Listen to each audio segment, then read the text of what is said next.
안녕하세요. 반갑습니다. 제 목소리 잘 들리세요?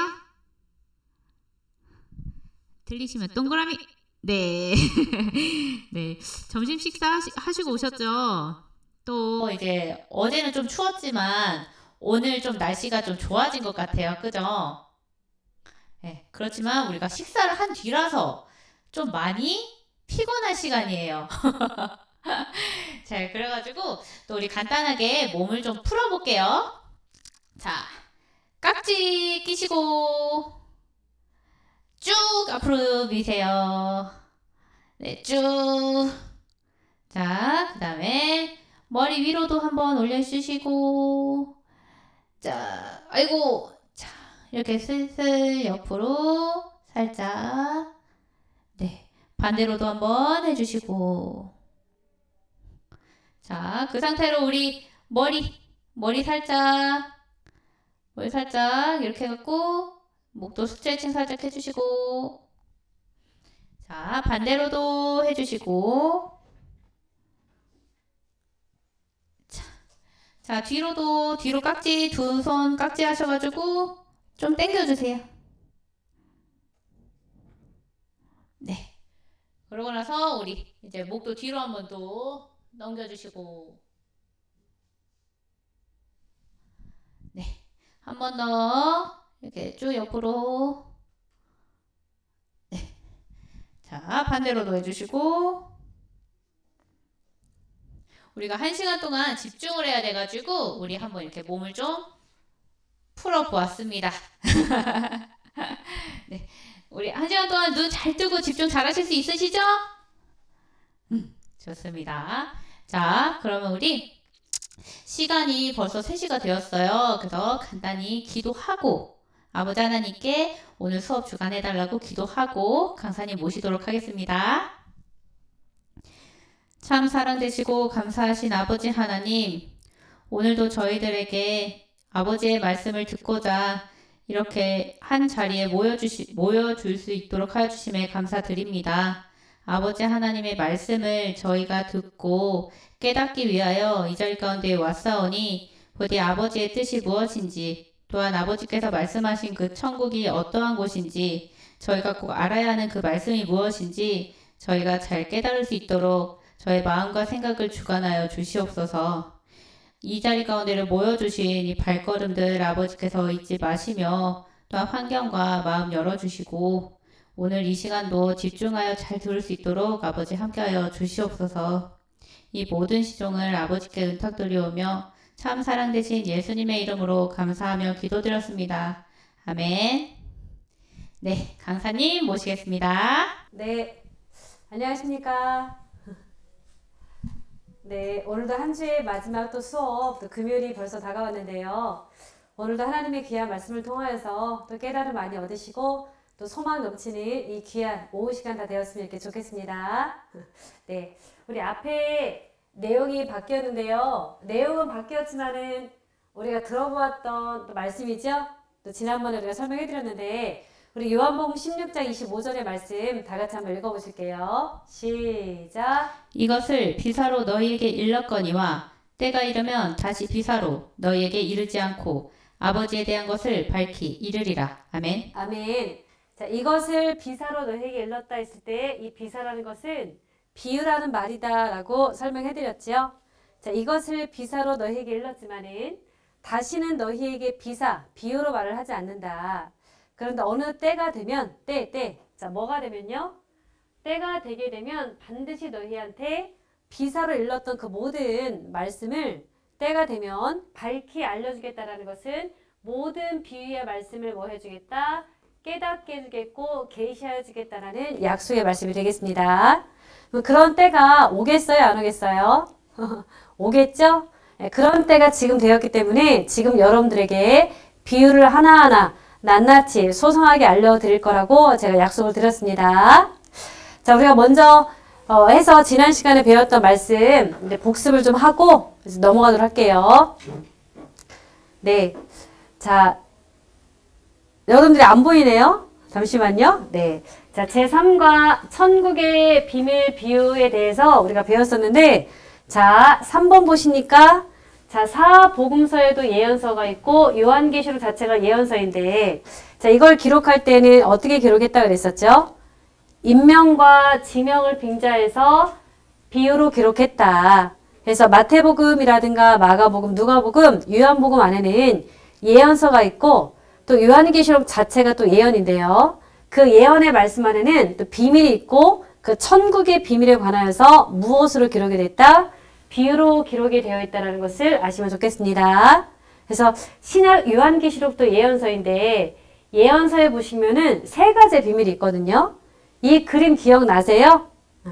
일곱 별, 일곱 금초대의 비밀, 일곱 머리, 열뿔 짐승의 비밀, 그리고 일곱째 나팔의 비밀. 이건 하나의 비유였고 이 비유를 풀게 되면 이것이 과연 무엇을 뜻하는지 또 앞으로 낱낱이 알려드리겠습니다.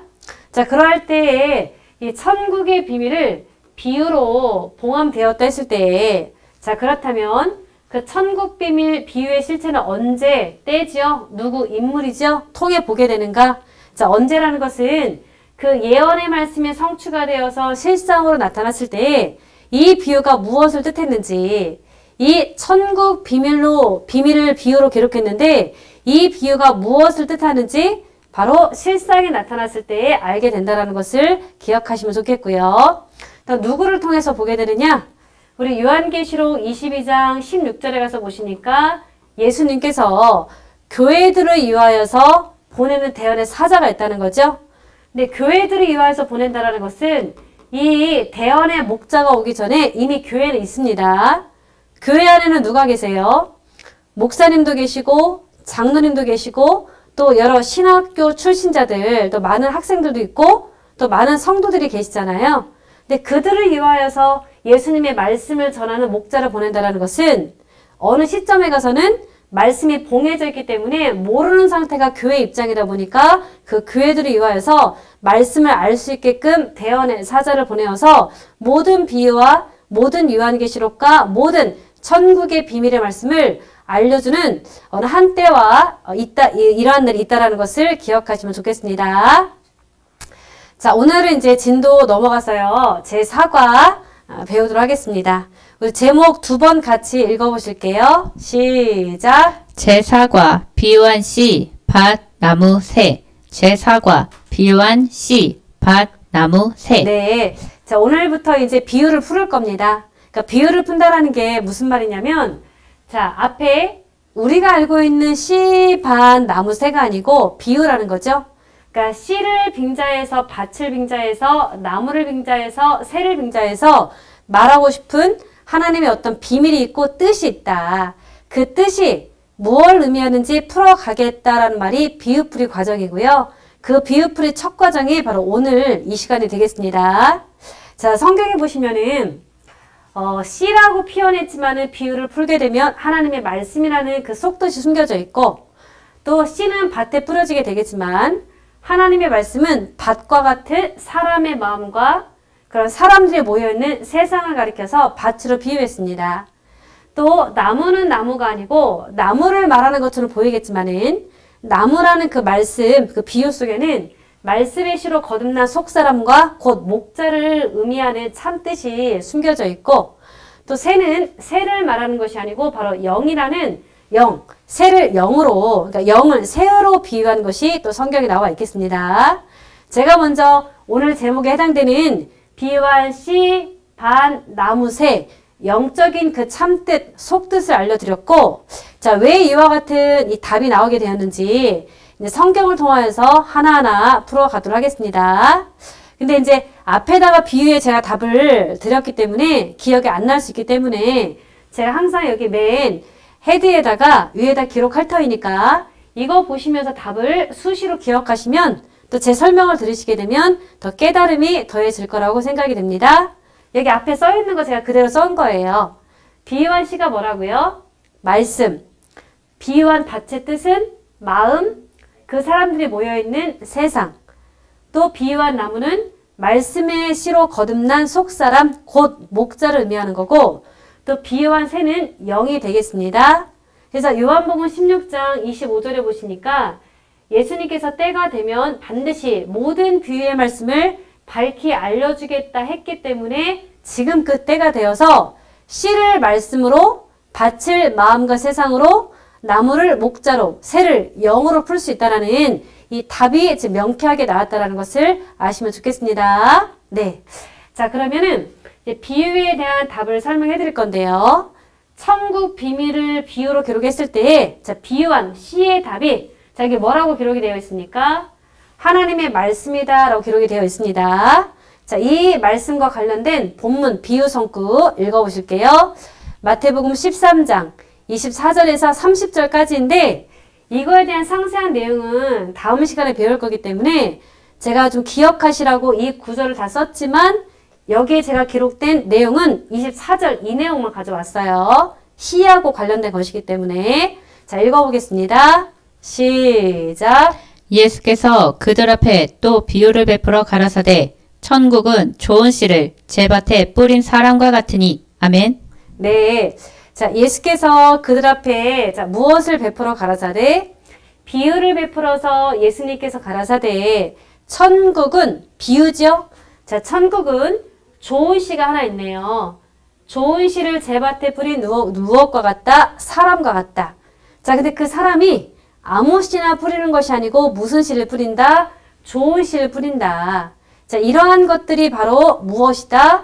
천국에 관한 예수님께서 말씀하신 비유의 내용이라는 것을 아시면 좋겠습니다.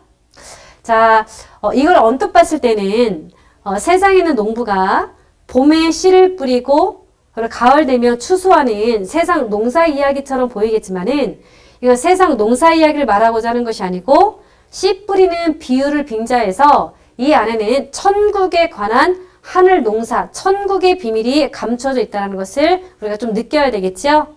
자, 이렇게 되었을 때 그럼 결국 이 씨가 하나님의 말씀이다 라고 했는데요. 즉, 여기서 앞에서 말하는 이 좋은 씨라는 것은 하나님의 말씀을 의미하겠고 이 하나님의 말씀에 씨를 뿌리는 사람이 무엇이다? 천국이다 라고 얘기했습니다. 자, 근데 오늘 제목이 먼저는 비유한 씨가 무엇이냐에 대한 그 답을 풀어가려고 하는 거기 때문에 좋은 씨가 왜 하나님의 말씀이라 했는지 성경 구절을 가서 다시 한번 우리가 확인해 보겠습니다. 누가복음 8장 11절 읽어보실게요. 시작. 이 비유는 이러하니라. 씨는 하나님의 말씀이요. 네, 아멘. 이게 정확하게 나와 있죠? 자, 이 비유는 이러하니라. 이제 비유를 풉니다. 근데 이 비유는 이러하니라. 씨는 무엇이요? 하나님의 말씀이요 라고 지금 예수님께서 가르쳐주고 있지요. 자, 그래서 성경 보니까 진짜 비유한 씨에 대한 그 풀이의 정답은 무엇이었다? 하나님의 말씀이었다. 정확히 성경에 나와 있겠습니다. 자, 그러면은 자, 씨를 하나님의 말씀이라 풀었을 때는 하나님의 말씀이라는 것을 말하고 싶은 참뜻이 되는 거고 씨는 하나님의 말씀을 말하기에 앞서서 뭐 한 거예요? 빙자된 하나의 비유적인 표현이잖아요. 근데 비유라는 것은 여러분들 의미가 뭐예요? 비유가 뭐예요? 비유가? 비유라는 것은 내가 말하고 싶은 사실, 참 뜻이 있어요. 내가 말하고 싶은 사실이 있는데 그 사실을 직접적으로 얘기하지 아니하고 그 사실과 비슷한 다른 것에 무엇을 빗대어다가 성격, 특성을 뭐에다가 빙자하여다가 베풀어서 표현하는 방법이 바로 무엇이었다? 비유 아니었겠습니까? 맞죠? 자, 우리가 되게 몸이 느리고 미련한 사람을 가리켜서 뭐라 그래요? 저 사람은 곰 같대라고 하잖아요.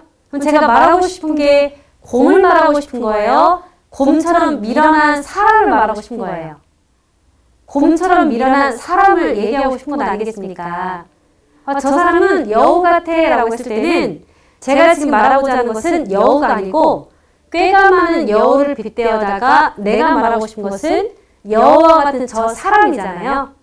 자, 그런 것처럼 비유라는 것은 내가 말하고 싶은 어떤 참뜻이 있습니다. 그러니까 하나님께서 말을 하고 싶은 것은 하나님의 말씀이라는 것인데 그 하나님의 말씀이라고 풀어지기 전에 이 말씀의 특성과 비슷한 다른 것이라고 하는 이 씨라는 특성을 빙자해서 하나님의 말씀을 무엇으로 비유했다? 씨로 비유했다 이 말이에요. 자, 그러면은 이 씨를 빙자했다는 것은 C가 가지고 있는 특성과 하나님의 말씀이 갖고 있는 특성이 뭐하다? 비슷하거나 같아야 되겠죠? 그래서 C의 육적인 특성을 알아보면은 자, C에는 어떤 특성이 있습니까? 제 말 듣고 계시죠? 자, 육적인 C의 특성을 빙자해서 그 특성을 빙자해서 하나님의 말씀이라고 표현했으니까 그 육적인 C가 갖고 있는 특성과 하나님의 말씀의 특성이 어때야 돼요? 어때야 돼요? 대답을 좀 해줘보셔요. 네? 같아야 되겠죠? 비슷하거나 같아야 되겠죠? 아니, 지금 제가 수업하는 게 아니라 여러분들 수업을 듣는 입장이니까 대답을 해주셔야죠. 맞죠? 아무도 대답 안 하면 제가 누구를 보고 얘기합니까? 대답 좀 해주십시오. 이 시간에는 제가 공부하는 게 아니고 여러분들이 공부하는 거잖아요. 맞죠? 제가 공부하는 거예요? 여러분들이 공부하시는 거예요? 여러분들이 공부하는 거 맞죠? 그러니까 대답을 해주셔야지 제가 거기에 장단에 맞춰서 진도를 나가든지 더 설명을 해드리든지 하지 가만히 계시면 여러분들이 아는지 모르는지 제가 어떻게 알아요? 고개를 끄덕끄덕 하시든지 뭔가 장단 맞춰 답을 좀 해주십시오. 아시겠죠? 네네. 자, 무엇과 무엇의 특성이 같아야 된다고요? 네, 빙자된 C와 그리고 빙자된 C 속에 감춰져 있었던 속뜻이었던 무엇 하나님의 말씀이라는 특성이 같아야 된다. 그래서 육적인 C의 특성을 알아보니까 자, 육적인 C 자, 어떤 특성이 있어요? C 없이 된 생명체가 있습니까? 없습니까? C 없이 된 생명체가 있어요? 없어요? 아니 없으면 없다 있으면 있다 대답을 해주셔야죠. 공부하지 말까요? 대답을 해주셔야지 진도를 나가든지 몰라 하든지 하지요. 대답을 해주셔요. 육적인 C 없이 된 게 있어요? 없어요? 없죠. 자, 모든 것들은 다 C로 말미암아 되었기 때문에 C는 생명이 무엇이 된다? 근원이 된다. 시작이 되는 겁니다. 그리고 또 이제 C를 심게 되면은 C가 또 어떻게 돼요?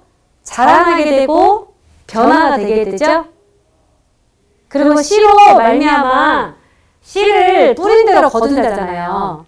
그러니까 콩을 심게 되면 콩이 나게 되고 팥을 심게 되면 팥이 나게 되고 이건 왜 그런 거예요? 유전 형질 때문에 그런 건 아니겠습니까?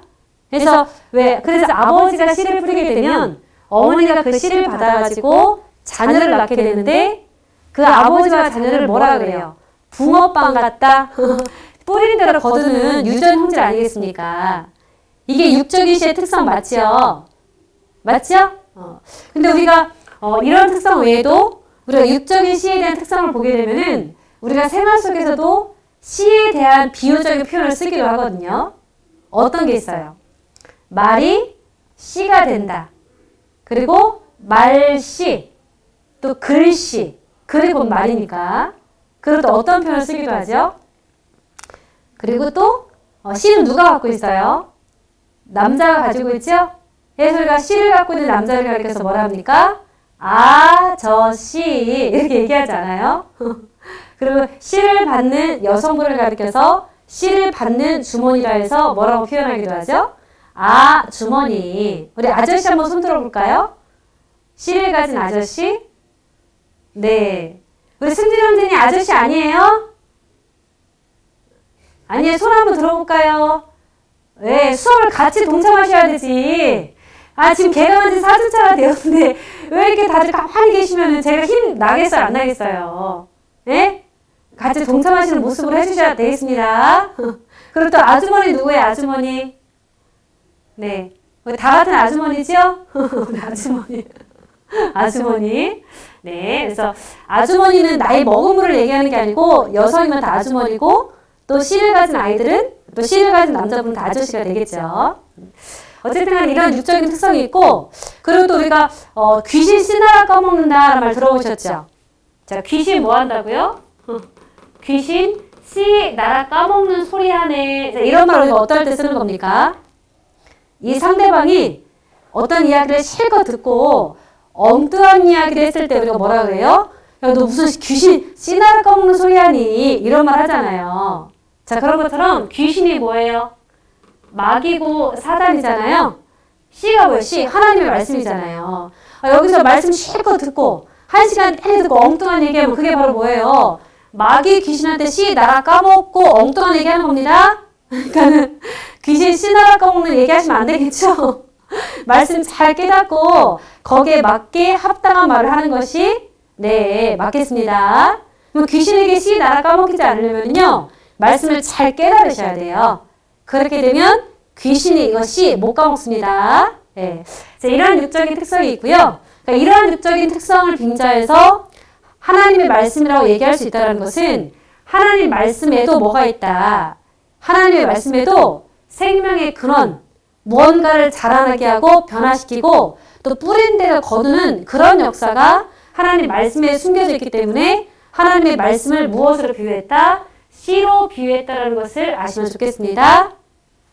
그리고 또 세상에는 씨의 종류가 많아요. 적어요. 네, 육적인 씨의 종류가 많이 있죠? 육적인 씨의 종류가 많이 있는데 영적인 씨는요 2가지밖에 없어요. 세상에 육적인 씨의 종류가 많다는 말은 무슨 말이냐면 뭐 식물만 보더라도 감자씨, 고구마씨, 옥수수씨 또 꽃만 보더라도 지금 봄에 한참 만개했던 벚꽃씨 뭐 개나리꽃씨, 해바라기꽃씨 많이 있잖아요. 또 짐승을 보더라도 사자씨, 뭐 송아지씨, 뭐 강아지씨 사람을 보더라도 무슨 씨가 있어요? 저만 보더라도 최씨 예? 그리고 또 장량희 집사님은 장씨 차승진 형제님은 차씨 우리 또 명순 집사님은 또 저하고 똑같은 뭐 최씨 이렇게 사람마다 씨가 또 다 있지 않습니까? 근데 사람의 성씨 중에서 가장 많은 성씨가 뭐라 그래요? 김이박이라면서요? 뒷동산에서 돌 던지면 누가 맞는다고 해요? 김이박 중에 하나가 맞는다면서요. 어쨌든 이렇게 육적으로는 씨가 다양하지만은 영적으로는 씨가 몇 가지다? 2가지입니다. 2가지. 바로 하나님의 씨와 바로 마귀의 씨 2가지밖에 없겠습니다. 자 그러면은 이제 성경으로 들어가서 다시 한번 이 비유한 씨의 뜻이 하나님의 말씀이다라고 증거해준 증거 풀이 구절을 다시 한번 읽어보시면서 우리가 정리하는 시간을 갖도록 하겠습니다. 네, 마가복음 4장 13절에서 14절 읽어보겠습니다. 시작. 또 가라사대 너희가 이 비유를 알지 못할진대 어떻게 모든 비유를 알겠느뇨 뿌리는 자는 말씀을 뿌리는 것이라. 아멘. 아멘. 자, 또 가라사대 자, 너희가 이 비유를 알지 못할진대 어떻게 너희가 모든 비유를 알겠느뇨. 그리고 이해하시는 말씀이 뿌리는 자는 무엇을 뿌리는 것이다? 말씀을 뿌리는 것이다 라고 말씀하고 있죠. 자, 여러분들 말씀이라는 것은 말이기 때문에 뿌리는 거예요? 전하는 거예요? 말씀이라는 것은 뿌리는 게 아니고 전하는 거잖아요. 근데 여기 보니까 말씀을 뭐 한답니까? 뿌린다라고 표현하는 걸 보아서 하나님께서는 말씀을 뿌린다. 바로 무엇으로 표현하고 있음을 알 수 있다. 씨로 이면적으로 표현하고 있다는 것을 아셔야 되겠습니다. 그러니까 말씀을 뿌린다는 것은 말씀이 씨기 때문에 뿌린다라는 표현이 되었고 근데 그럼 여기서 볼 때 너희가 이 모든 비유를 알지 못할진데 어떻게 모든 비유를 알겠느냐라고 하는 것은 씨하고 관련된 비유가 가장 기본적이고 상식이다라는 말이에요. 그래서 이 씨와 관련된 비유 풀이를요. 여러분들이 깨닫지 못하게 된다면 어떤 비유를 설명해도 이해할 수가 없다는 것을 아시면 좋겠습니다. 그래서 오늘 첫 시간으로 비유를 푸는 첫 시간으로 씨를 선택을 한 거예요. 왜요? 이게 가장 기본이니까. 왜냐면 자 밭에다가 땅에다가 씨를 뿌리게 됩니다. 이게 씨가 자라나서 나무가 돼요. 그리고 나무에 있는 열매를 먹기 위해서 누가 날아오게 되죠? 공중의 새가 이렇게 날아오게 되죠? 그리고 공중의 새는 원래 어디에 있습니까? 푸른 하늘에 있죠. 자 하늘에는 또 뭐가 있습니까? 구름이 있죠? 자 구름에는 또 뭐가 있습니까? 해도 있고 달도 있고 별도 있고요. 그리고 구름에서는 뭐가 내리게 되죠? 비가 내리게 되죠? 그 빗물을 누가 받습니까? 산에 있는 샘이 받게 되죠? 그리고 샘물은 강줄기를 만들고 강이 모여 어디로 흘러가게 되죠? 바다로 가게 되죠? 또 바다에 있는 또 어부가 배를 띄워서 뭘 잡습니까? 고기를 잡죠? 이렇게 해서 모든 만물은요, 연결되어서 서로가 융화가 돼서 돌아가지 않습니까? 앞으로 이제 배울 비유는 이 모든 걸 빗댄 영적인 만물에 대해서 배울 거거든요. 그래서 비유한 나무, 비유한 열매, 비유한 새, 비유한 하늘, 그리고 비유한 해, 달, 별, 비유한 구름, 비유한 비, 비유한 바다, 비유한 배, 비유한 어부, 이 모든 걸 다 배울 거예요. 근데 이 모든 것들을 내가 배울 때 이걸 내가 깨닫기 위해서는요. 이 모든 것들을 배우기 전에 가장 먼저 기본되는 비유가 무엇이다? 시의 시. 오늘 배우는 시예요. 그러니까 이 비유가 어떻게 풀어지는지 이 시를 통하여서 깨닫지 못하게 된다면 절대로 앞으로 어떤 비유를 배워도 깨달을 수 없기 때문에 오늘 배우시는 이 삶과 비유한 시, 반, 나무, 새에 대한 비유풀이를 잘 깨달으셔야 되겠습니다. 그래서 이 과는요, 조금 천천히 나가요. 그래서 오늘하고 다음 주 월요일과 다음 주 수요일까지 배울 건데 왜 이렇게 천천히 나가냐면은 여기에서부터 여러분들이 비유라는 것은 이렇게 풀어진다라는 귀가 열리셔야 돼요. 그래야지만이 그 다음에 조금 더 깊이 들어가서 비유를 풀 때에도 이걸 알아먹을 수가 있기 때문에 깨달을 수 있기 때문에 씨반 나무새를 가장 기본으로 해서 비유를 현재 배운다는 것을 기억하시면 좋겠습니다. 아시겠죠? 자, 누가복음 8장 11절 가서 비유한 씨가 하나님의 말씀이다라는 이 구절을 다시 한번 확인해 보겠습니다. 자, 누가복음 8장 11절 읽어보실게요. 시작. 이 비유는 이러하니라. 씨는 하나님의 말씀이요. 아멘. 네. 자, 이 비유는 이러하니라. 씨는 무엇이요? 하나님의 말씀이다 라고 정확히 나와 있습니다. 그러니까 하나님의 말씀을 무엇으로 비유했다? 씨로. 왜요?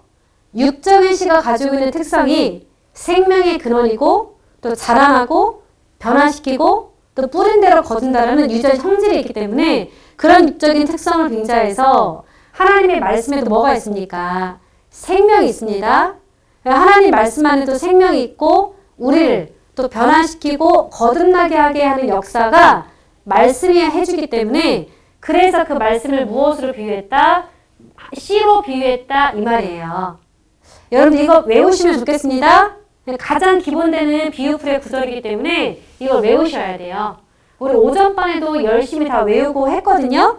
우리 3시 오후반도 같이 한번 외워보실게요. 자, 누가복음 8장 11절. 자, 저 따라해 보겠습니다. 이 비유는 이러하니라. 이 비유는 이러하니라. 네, 씨는 하나님의 말씀이요. 씨는 하나님의 말씀이요. 네, 다시 이 비유는 이러하니라. 이 비유는 이러하니라. 씨는 하나님의 말씀이요. 씨는 하나님의 말씀이요. 네, 몇 장 몇 절이에요? 누가복음 8장 11절. 누가 팔팔하게 씨를 뿌렸나?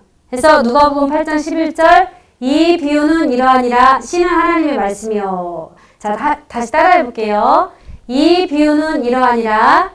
이 비유는 이러하니라. 씨는 하나님의 말씀이요. 씨는 하나님의 말씀이요. 네, 자, 다 같이 처음부터 끝까지 해볼게요. 누가복음 8장 11절 시작. 이 비유는 이러하니라. 씨는 하나님의 말씀이요. 다시 한번요. 이 비유는 이러하니라. 씨는 하나님의 말씀이요. 이렇게 해서 이제 이거를 완전히 암기하시게 되면 여러분들 마음에 뭐 하나 떨어진 거예요? 씨가 하나 떨어진 겁니다. 씨, 하나님의 생명의 씨앗이 하나 마음에 심겨진 겁니다. 어떻게 잘 심겨졌어요? 나 외웠다 하시는 분? 자신있게 나 해보겠다 하시는 분? 없어요? 제가 해볼게요. 누가복음 8장 11절. 이 비유는 이러하니라. 씨는 하나님의 말씀이요. 자, 화면 넘기고. 자, 여러분들 한번 해보겠습니다. 자, 앞에 보시고 해보실게요. 시작. 해주세요. 씨는 하나님의 말씀이요. 네. 누가복음 8장 11절. 이 비유는 이러하니라. 씨는 하나님의 말씀이요. 여러분들 재밌지 않으세요? 외우는 거? 씨가 하나 떨어지니까 하나님의 말씀을 사모한다면 하나님의 말씀이 내 안에 심겨지는 것 참 좋은 일이겠죠. 예, 이렇게 해서 하나 심겨졌고, 자, 근데 이제 시에는 뭐가 있다는 거예요? 종류가 있다라는 거죠? 자, 시가 말씀일지인데 말씀에도 뭐가 있다? 종류가 있다. 그래서 우리가 세상에서도 하는 말이 말이라 해서 다 같은 말이 아니다. 람과 같이 말씀이라 해서 다 같은 말씀이 아니겠습니다. 그러니까 시의 종류, 말씀의 종류가 두 가지인데요. 어떻게 두 가지가 되느냐? 영이, 말씀을 전하는 영이 하나님의 영과 마귀의 영이라는 이 두 가지의 영이 있기 때문에 시와 같은 말씀도 몇 가지가 있다? 두 가지의 말이 있다는 것을 기억하십시오. 그래서 하나님께서는 하나님의 씨를 주실 것이고 마귀는 마귀의 씨를 주겠지요. 근데 우리가 씨를 받음으로 자녀가 형성이 된 것 같이 하나님에게 하나님의 씨를 받은 자는 하나님께로 난 하나님의 자녀가 될 것이고 또 마귀에게 마귀의 씨를 받은 자는 마귀의 자녀가 되겠지요. 그럼 과연 나는 누구의 씨를 받았는가를 내 자신을 돌아봐야 되겠습니다. 내가 교회를 오래 다녔고 성경을 많이 읽었다 해서 내 안에 하나님의 씨가 있다? 그거 아닙니다. 자, 우리 요한에서 3장 9절부터 10절 한번 읽어볼게요. 시작. 하나님께로서 난 자마다 죄를 짓지 아니하나니 이는 하나님의 씨가 그의 속에 거함이요 저도 범죄치 못하는 것은 하나님께로서 났음이라. 이러므로 하나님의 자녀들과 마귀의 자녀들이 나타나나니 무릇 의를 행치 아니하는 자나 또는 그 형제를 사랑치 아니하는 자는 하나님께 속하지 아니하니라. 아멘. 네. 자, 시의 종류에 관련된 성경 구절인데요. 자, 하나님께로서 난 자마다 죄를 짓지 아니하나니 이는 자, 하나님의 씨가 그의 속에 거하기 때문에 범죄할 수 없다라는 거죠. 자, 이렇게 해서 하나님의 씨가 있음으로 말미암아 그 씨로 그 씨를 받은 자녀를 가리켜서 뭐라 한다? 하나님의 자녀다라고 얘기하겠고 그리고 또 마귀의 씨가 있으니까 또 누구도 있겠습니까? 마귀의 자녀다라는 말도 있겠지요? 이렇게 해서 씨의 종류는 몇 가지가 된다? 두 가지다. 누구의 씨, 누구의 씨? 하나님의 씨, 또 누구의 씨? 사단의 씨가 되겠습니다. 자, 하나님의 씨로 난 자는 하나님의 자녀가 되겠고 마귀의 씨로 난 자는 마귀의 자식이 되겠지요. 자, 근데 문제는 하나님의 씨를 받은 하나님의 자녀와 사단의 씨를 받은 사단의 이 자식이 다 어디에 있느냐? 기독교라고 하는 교회 안에 있다는 게 문제가 된다는 얘기예요. 왜냐하면 마귀의 씨라는 것은 거짓된 잘못된 교리로서 불교에다 뿌리지 않아요. 왜요? 우리가 두 가지 신할 때 살펴봤던 말씀 기억나실지 모르겠지만 사단 마귀는 하나님의 성전이라는 이 교회에서 역사하기 때문에 자기의 씨를 교회 안에 뿌려서 하나님의 말씀의 씨를 못 받게 하는 역사가 사단이기 때문에 마귀의 씨나 하나님의 씨나 다 어디에 있다? 이 교회 기독교 안에 있다는 것을 아셔야 되겠습니다. 그럼 우리 기독교 교회 안에 마귀의 자녀와 하나님의 자녀가 같이 섞여 있어요. 그러니까 내가 교회를 막 무조건 다닌다 해서 하나님의 자녀다라고 할 수도 없고 또 내가 교회를 오랫동안 다녀요. 내가 신앙생활 오랫동안 했어요. 그렇다면 나는 무조건 하나님의 자녀다라고 말할 수는 없다는 얘기예요.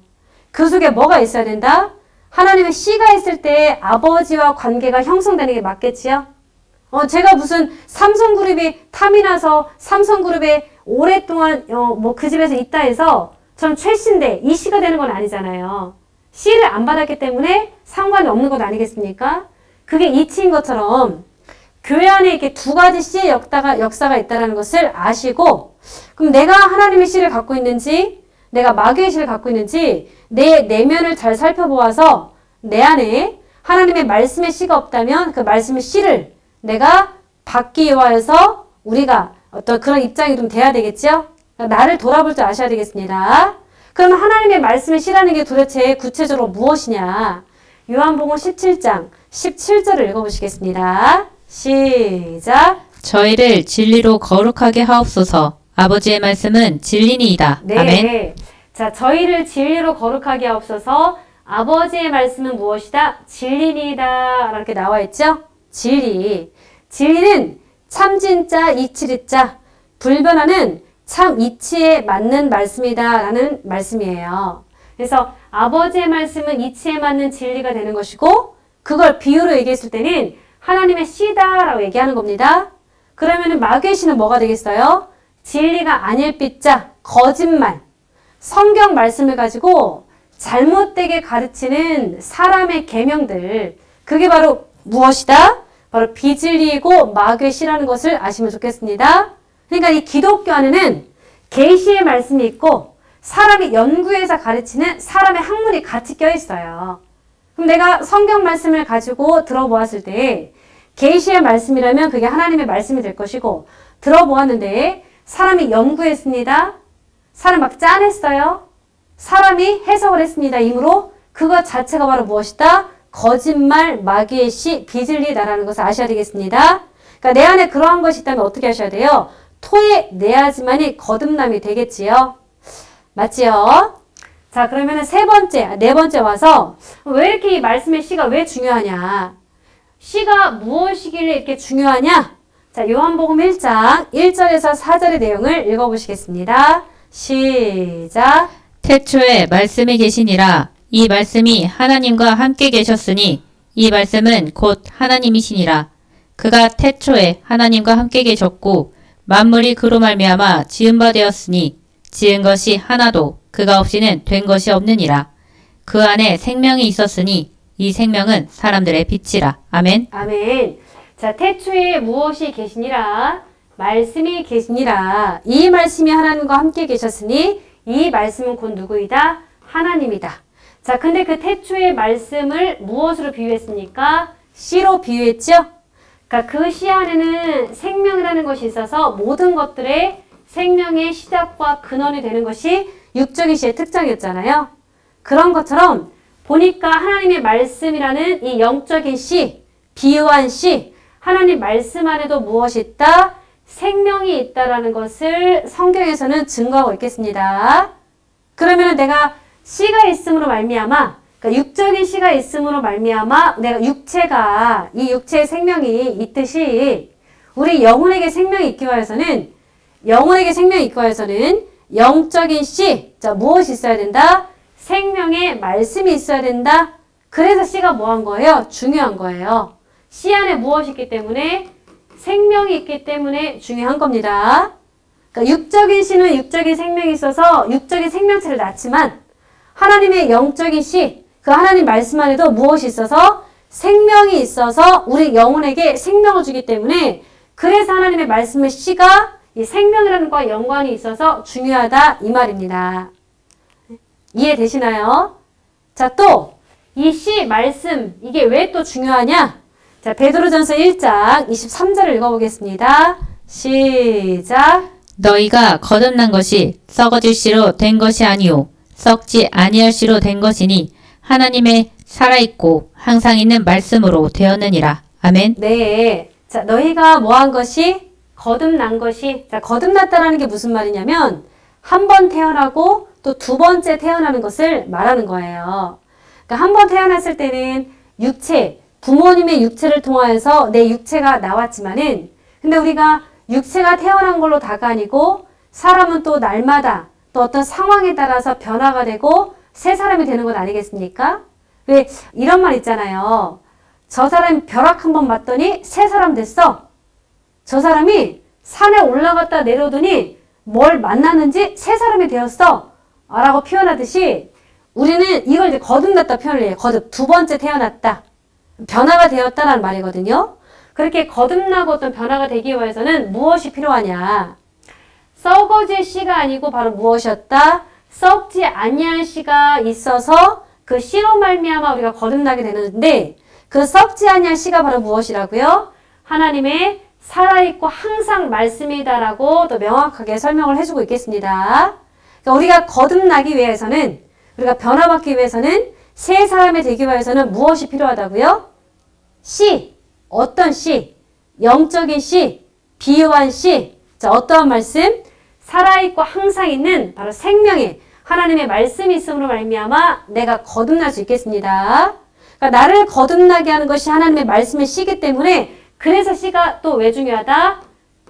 거듭남. 거듭남의 역사가 있기 때문에 씨가 중요하다 이 말이죠. 그럼 거듭남이 왜 또 중요하냐? 거듭남이 왜 중요하냐? 자, 요한복음 3장 3절에서 6절의 말씀을 읽어보겠습니다. 시작. 예수께서 대답하여 가라사대 진실로 진실로 내게 이르노니 사람이 거듭나지 아니하면 하나님 나라를 볼 수 없느니라. 니고데모가 가로되 사람이 늙으면 어떻게 날 수 있삼나이까? 두 번째 모태에 들어갔다가 날 수 있삼나이까? 예수께서 대답하시되 진실로 진실로 너에게 이르노니 사람이 물과 성령으로 나지 아니하면 하나님 나라에 들어갈 수 없느니라. 육으로 난 것은 육이요 성령으로 난 것은 영이니. 아멘. 네. 자, 예수께서 가라사대 진실로 진실로 내게 이르노니 사람이 뭐 하지 아니한다면 거듭나지 아니한다면 하나님 나라를 볼 수도 없고 또 물과 성령으로 나지 아니한다면 하나님 나라 천국에 뭐 할 수 없다? 들어갈 수 없다라고 말씀하고 계시죠? 자, 거듭나지 아니하면 하나님 나라 볼 수 없대요. 근데 그 거듭남은 어떻게 된다 그랬어요? 하나님의 말씀으로 된다 그랬죠? 그럼 내가 하나님의 말씀으로 거듭나게 되면 변화가 된다면 하나님의 나라를 뭐 할 수 있다? 볼 수 있다라는 것은 하나님의 나라가 바로 천국인데 천국을 뭐 할 수 있다는 얘기예요? 볼 수 있다라는 말 아니겠습니까? 그냥 천국을 볼 수 있대요. 자, 이건 지금 예수님께서 살아있는 이 제자들한테 하시는 말씀이 되겠습니다. 그러니까 니고데모라는 사람한테 하는 말이에요. 유대인의 관원이었던 니고데모에게 하는 말인데, 자, 니고데모는 지금 예수님 눈앞에 살아있는 사람이거든요. 근데 우리는 보통 죽어야지만 하나님 나라를 볼 수 있고 하나님 나라에 갈 수 있다라고 생각을 하잖아요. 근데 예수님은 니고데모한테 그렇게 말하지 않으세요. 너 지금 살아있지? 근데 네가 거듭나면은 하나님 나라 볼 수 있다라는 것은 내가 하나님의 말씀으로 변화가 되고 거듭나면 하나님 나라 천국을 볼 수 있다는 말이거든요. 천국을 볼 수 있다? 이거 너무 획기적인 표현 아닙니까? 이거 놀라운 얘기예요. 되게 쇼킹적인 얘기예요. 맞잖아요? 하나님의 나라는 무조건 죽어서만이 볼 수 있는 게 아니고 안 죽어도 볼 수 있다. 어떻게? 거듭나면. 근데 이 거듭은 어떻게 나는 겁니까? 하나님의 살아있고 항상 있는 생명의 말씀의 시로 거듭나는 겁니다. 맞지요? 그러면은 여러분 혹시 하나님 나라 본 적 있어요? 없어요? 나 하나님 나라 본 적 있다 하시는 분? 나 아직까지 본 적이 없다 하시는 분? 없죠? 그럼 나는 거두절미하고 난 아직 뭐 하지 못했다? 거듭나지 못했다라고 생각하는 게 맞겠죠? 이 논리가 그렇잖아요. 그럼 내가 거듭나지 못했다라는 것은 내 안에 누구의 씨가 없다는 얘기야, 아직. 항상 있고 살아있는 하나님의 씨가 내가 없는 겁니다. 하나님의 씨가 있으면 거듭날 것이고 거듭났다면 하나님의 나라가 보여야 되는데 하나님 나라가 안 보인다는 것은 내가 거듭나지 못했다는 거고 거듭나지 못했다는 것은 내 안에 뭐가 없다는 얘기예요? 씨가 없다는 얘기잖아요. 맞지요? 이건 이건 성경에 말씀하는 거기 때문에 맞지요? 그래서 우리가 하나님의 말씀을 잘 열심히 깨달아서 거듭나는 우리의 모습이 다 되시기를 바라겠습니다. 맞지요? 마치 이게 무슨 말이냐면 여러분들 우리가 어떤 초행의 길을 딱 들어섰을 때에는 길이 안 보여요. 이게 어느 길인지 전혀 보이지 않습니다. 근데 길이 없어서 길이 안 보이는 게 아니고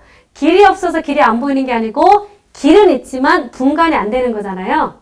근데 그 길이 익숙해지게 되고 내가 좀 알게 되면 이제 좀 길이 보인다라고 하듯이 하나님 나라가 눈앞에 있음에도 불구하고 안 보이는 것은 내가 안 거듭났기 때문이고 거듭나지 않은 것은 말씀이 없기 때문 아니겠습니까? 우리가 인정할 것을 인정하면서 깨달아서 열심히 깨달아서 진짜 하나님 나라를 볼 수 있는 우리가 되었으면 좋겠습니다. 네. 아시겠죠? 네. 자, 이번에 두 번째 이야기. 자, 두 번째 뭐 배울까요? 시 배웠으니까 이제 밭을 배우겠습니다. 네. 비유한 밭. 뭐라고요? 비유한 밭. 자, 비유한 밭에 대한 답의 결론은 사람의 마음과 세상이에요. 자, 왜 이와 같이 풀어지게 되었는지 우리 누가복음 8장 15절 같이 읽어볼게요. 시작. 좋은 땅에 있다는 것은 착하고 좋은 마음으로 말씀을 듣고 지키어 인내로 결실하는 자니라. 네. 아멘. 자, 좋은 땅에 있다는 것은 자, 밭이나 땅이나 같은 말입니다. 땅에다가 씨 뿌리면 밭이죠. 그 밭하고 땅은 똑같은 거지요? 표현만 다를 뿐이지. 자, 좋은 땅이 있다는 것은 뭐라고 하십니까? 착하고 좋은 마음이다 라고 하시게 되죠? 그래서 그러니까 성경에 보니까 결국 비유한 밭의 뜻은 무엇이었다? 사람의 마음이고 말씀의 씨가 뿌려진 사람들의 모여 만든 게 바로 세상 아닙니까? 그래서 큰 개념으로 봤을 때는 세상도 무엇이다? 밭이다 라고도 이렇게 볼 수 있겠습니다. 아시겠죠?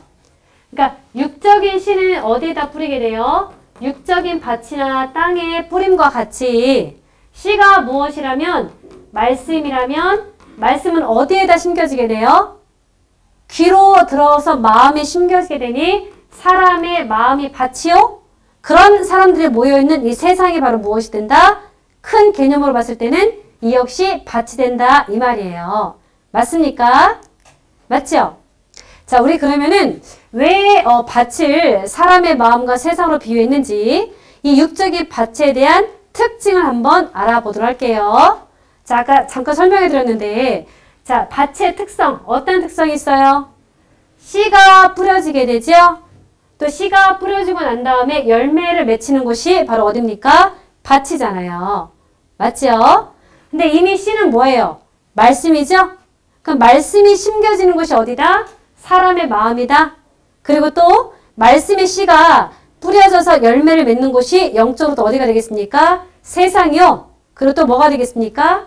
그런 사람들이 모여 있는 곳이 바로 세상이기 때문에 사람의 마음과 세상을 가리켜서 무엇으로 얘기할 수 있다? 밭으로 비유할 수 있다는 것을 이치를 쫓아서 잘 깨달으시기를 바라겠습니다. 아시겠죠? 자, 그러면 우리가 성경을 통하여서 앞에 아까 성경 구절을 찾아보았지만은 다시 한번 알아보도록 할게요.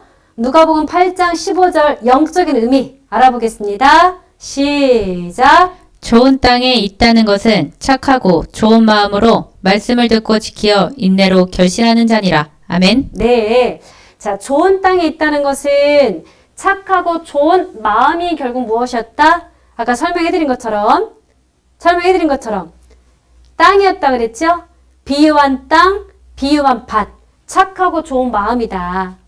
그러니까 성경에서 말하는 이 밭이라는 것은 뭘 의미한다고요? 사람의 마음. 응? 맞아요. 그리고 그런 사람들이 모여 있는 곳을 세상이니까. 그러니까 세상이나 마음을 무엇으로 비유했다? 밭으로 비유했다. 근데 어떤 밭이라고 성경에 나와 있어요? 착하고 좋은 마음이 좀 돼야 되겠죠? 그러니까 착하고 좋은 마음이라는 것은 말씀을 좀 듣고 지켜서 인내로 결실하는 자가 착하고 좋은 마음이어야 되겠습니다. 마음이 완악하면 안 되겠죠?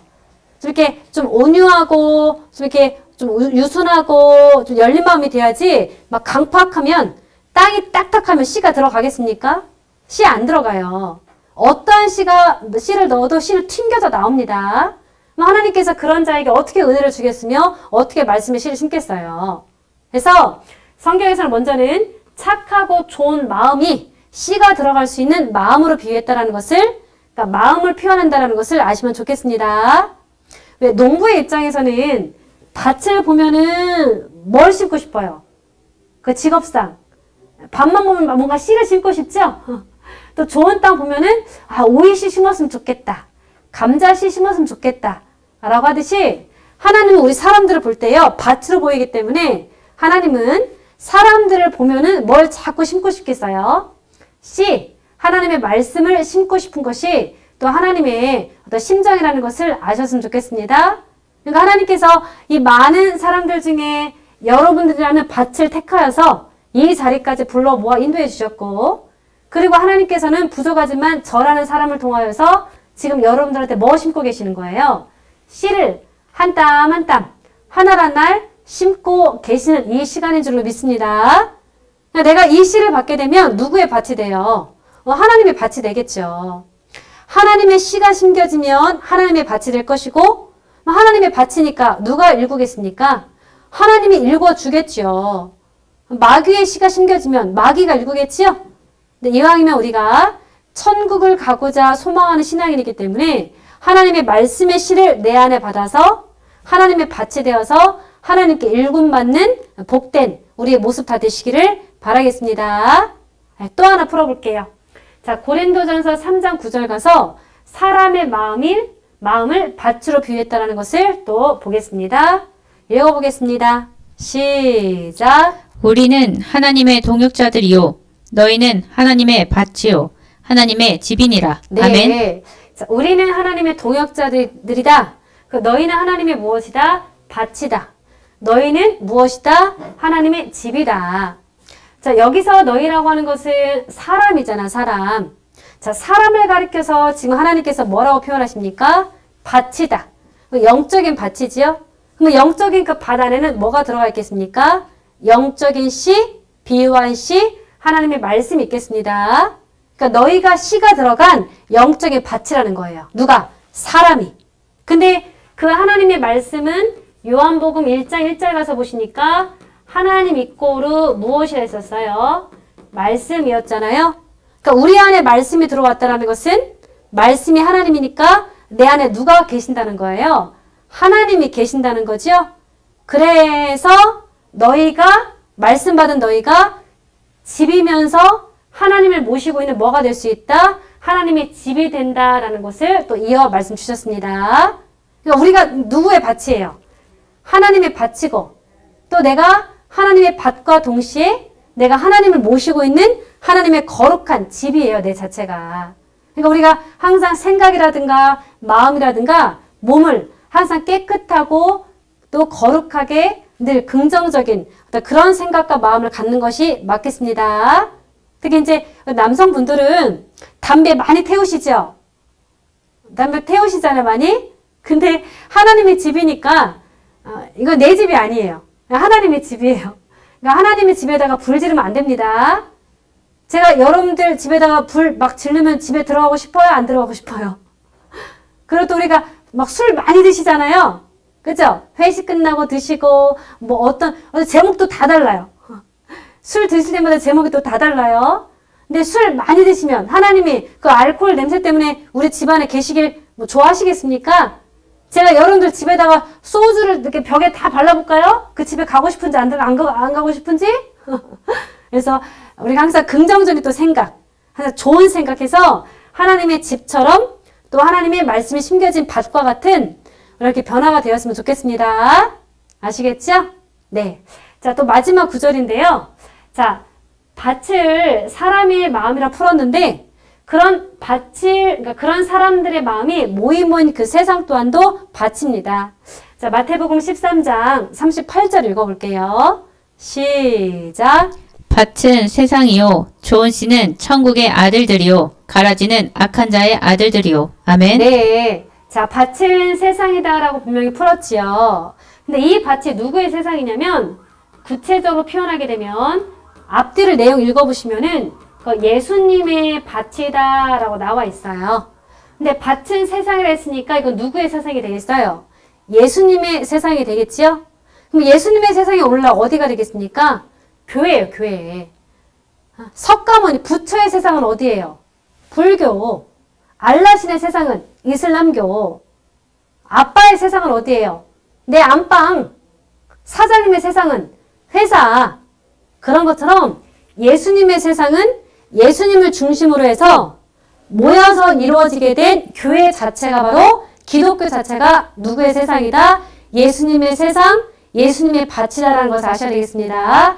근데 문제는 그 밭에 좋은 씨로 된 하나님의 자녀가 있고 그 예수님의 세상 밭에 마귀, 가라지의 씨로 된 악한 자가 있다는 것이 문제가 되는 겁니다.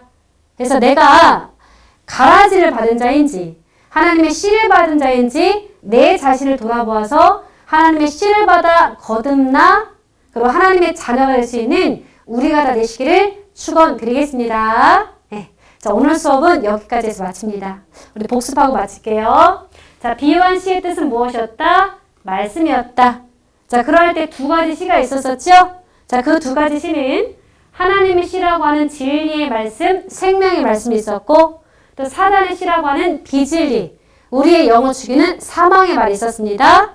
그리고 비유한 밭의 뜻은 뭡니까? 씨가 뿌려지는 영적인 밭은 말씀의 씨가 심겨지는 사람의 마음과 자 그런 사람들이 모여있는 이 기독교 세상이 바로 이 밭이다라는 것을 잘 정리하시면 좋겠습니다. 그래서 이제 다음 시간에는 어떤 걸 배울 거냐면 씨를 뿌리게 되면 자, 무엇을 거두기 위함이에요? 열매를 거두는 목적이 씨 뿌리는 목적 맞지요? 그래서 다음 시간에는 이 씨와 밭이라는 의미를 우리가 배웠으니까 배운 바 이 의미를 가지고 마지막 때 추수가 있다 하니 과연 그 추수라는 것이 무엇인지에 대해서 배우도록 하겠습니다. 예. 오늘 수업 마치고 오늘도 고생 많이 하셨습니다. 자, 우리의 이 발걸음 인도해 주시고 말씀을 또 허락해 주신 우리 하나님께 감사하는 마음을 담아 우리 박수로 영광 올려드리고 마치겠습니다. 하나님 또 예수님 감사합니다. 네, 수고하셨습니다. 감사합니다.